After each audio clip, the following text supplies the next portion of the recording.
Hi everybody, this is leems with some more wrestling rants. I don't have anything written down. I'm just going to go top of my head. I have things on my head. Um, so the first thing that's been on my mind is Paul Bearer. Good guy. I personally never got to meet him. Never got to see him at a show. Though I think he did a show for NWO Fire, which is for my home state, is a NWA wrestling promotion.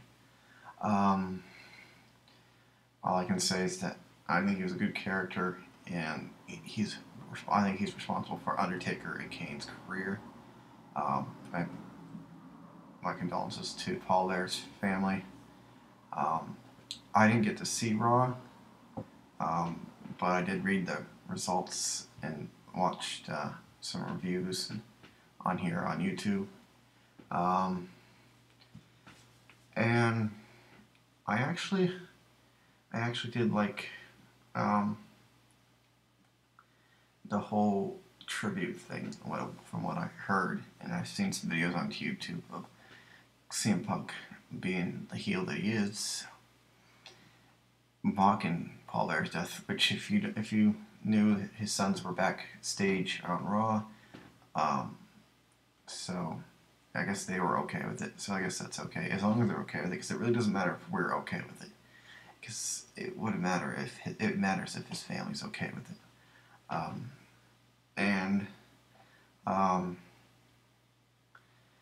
So I thought it was really cool. I'm gonna try to watch Raw just because I heard it was great. I'll probably try to find a full show of it on YouTube. And so I think that from what I heard about it, with him mocking him, if I hope people didn't get offended, because there's a page on Facebook, We Want the Attitude Back, and people complain, oh, we want the edginess back, and then they complain when they made fun of, when Paul Heyman and CM Punk made fun of Jerry Lawler's heart attack. That was edgy. What did you want?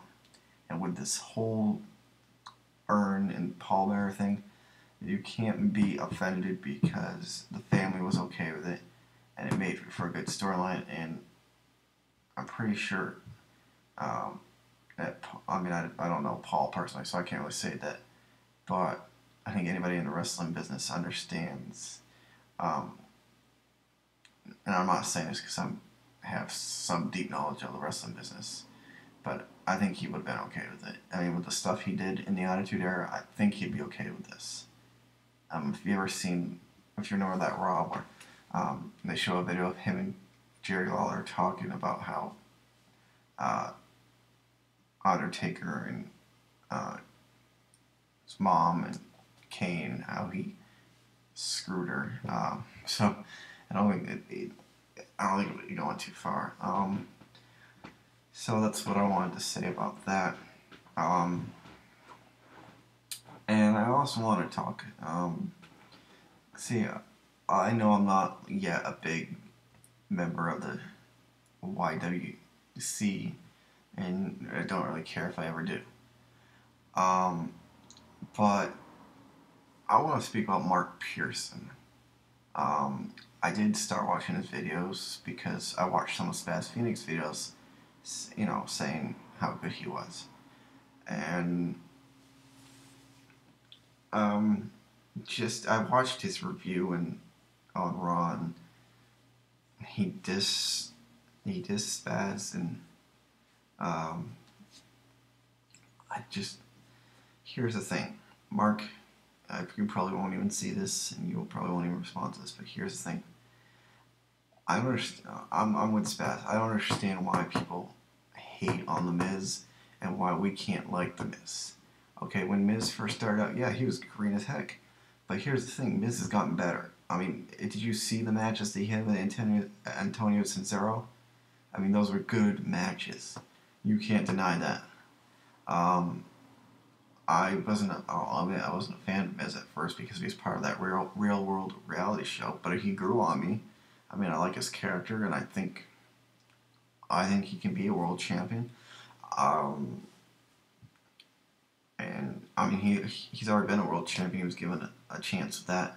I think they buried Miz when he was the champion, just because it wasn't made to be seem as a big deal. It seemed like, oh, the Miz has got the championship. Let's see how much we can discredit him. And this has come from a CM Punk fan, and if you know anything about, because I'm a big mark for CM Punk, and if you know anything about CM Punk, he really doesn't like The Miz. So, me being a fan, which, me being a fan of Miz and CM Punk might be a little weird. So, Mark, the only thing I got to say to you is, Spaz Phoenix might not be the biggest guy in the YWC, but guess what? He's a lot better than you. He makes better videos than you. And you know what? I mean, I'm not afraid to say it. I know I said in a past video that I'm not trying to be a Spaz Phoenix fanboy, but you know what? I'm just going to say it because Spaz is the one that got me interested in making wrestling videos. So, you know what? I have a Spaz Phoenix mark.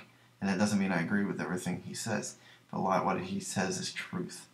Now, I challenge you to discredit me. I dare you, Mark. I dare you. Because you can't. You know I speak truth, son. So, on to other things. I watched CZW's 14th anniversary DVD. Well, not DVD. Let's just say I watched the pay-per-view. It was really good. It was a really good show. I ask you guys to check out CZW. It's really good stuff. They had my favorite match on it. 3 of my favorite matches on there was Rich Swann versus AR Fox for the Wired TV Championship. Really good match. AR Fox did these like simultaneously triple suicide dives that were just amazing. It was a really good match.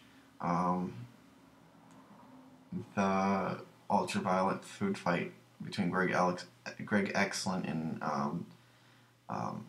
what's that little midget's name? Well, I forget. She's with Four Locos. I'm sorry, my mind, like I'm saying, I'm doing a sub top of my head. That was a funny match to watch. That's what Greg Excellent is. He's a comedy wrestler. He's like Colt Cabana. And my the one that I liked most was I would have to say the main event, Christina Von Airy versus Masada. If you know who Christina Von Airy is, she was briefly in TNA. She was part of Inc. Incorporated. That didn't last. TNA's fault. But anyways, it was a really good match. Christina held her own. It was a really good match until Joe Gacy got involved, and then Matt Tremont took care of him. But apparently the Saturday, I didn't get to see the pay-per-view, but apparently there was a fatal 4-way between Masada, Kristen Von Airy, Matt Tremont, and Joe Gacy. Check this stuff out. It's really good stuff. And just one last thing. Tell me what you guys want to see, what you want to hear from me, if any of you do like these videos. So holler at me sometime. And as always, check yourself before you wreck yourself.